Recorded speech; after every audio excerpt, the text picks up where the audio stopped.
కాంగ్రెస్ ప్రభుత్వానికి రాష్ట్ర అభివృద్ధి కోసం లక్ష్మి కావాలి కానీ సరస్వతి వద్దన్నట్లు వ్యవహరిస్తుందని టీఆర్ఎస్వి సిద్దిపేట జిల్లా అధ్యక్షులు రెడ్డి యాదగిరి అన్నారు. 2025-26 విద్యా సంవత్సరం మొదలై 6 నెలలు గడుస్తున్నా కనీసం ఇంటర్ విద్యార్థులకు పాఠ్య పుస్తకాలు అందివ్వలేదని మండిపడ్డారు. సిద్దిపేట జిల్లా కలెక్టర్ కార్యాలయంలో ఇంటర్మీడియట్ జిల్లా అధికారిని కలిసి వినతిపత్రం అందజేశారు. సరైన పుస్తకాలు లేక విద్యార్థులు తమ విలువైన సమయాన్ని జీవితాన్ని కోల్పోతున్నారని మండిపడ్డారు.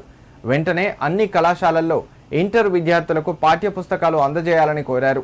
ఇదే విషయమై డిఐఈఓ రవీందర్ ఎస్ఎస్సీ న్యూస్తో మాట్లాడారు.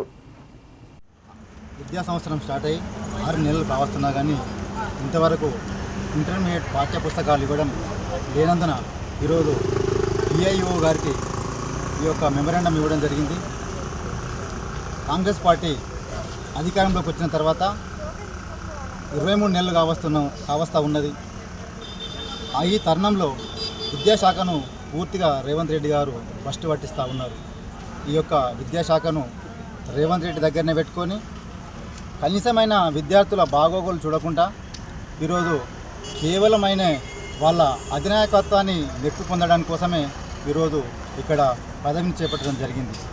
వాళ్ళు కేవలం నాకెన్ని కావాలి, నీకెన్ని కావాలి, ఎన్ని మంచుకుందామనే ధ్యాస తప్ప విద్యార్థులకు ఏ సంవత్సరంలో ఏమి ఇవ్వాలి, వాళ్ళకు నాణ్యమైన విద్యను అందించన్నా, నాణ్యమైనటువంటి ఫుడ్డు ఆహార విషయంలో జాగ్రత్తలు పడాలనేది ఇంతవరకు వాళ్ళకు తెలియదు. ఎందుకంటే దొంగసాటు నచ్చినటువంటి రేవంత్ రెడ్డికి దొంగల గురించి ఎరక కాబట్టి. రవీందర్ రెడ్డి, డిఐఓ, సిద్దిపేట జిల్లా.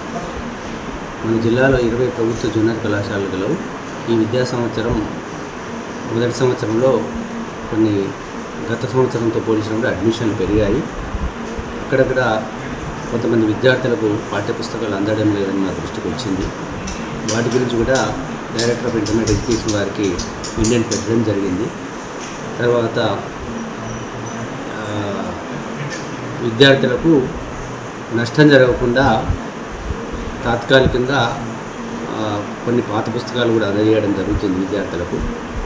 అలాగే పుస్తకాలు తెప్పించడానికి డైరెక్టర్ గారిని ఆఫీస్కు తెలియజేయడం జరిగింది. రాగానే విద్యార్థులకు అందజేస్తాము.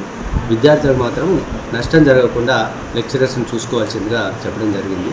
వాళ్ళకి కావాల్సిన నోట్స్ కూడా అందజేయాలని తెలియజేయడం జరిగింది. సో సాధ్యమైన తొందరలో ఎవరికైతే పాఠ్యపుస్తకాలు అందలేదో వాళ్ళకి అందజేసే ప్రయత్నం చేస్తాం.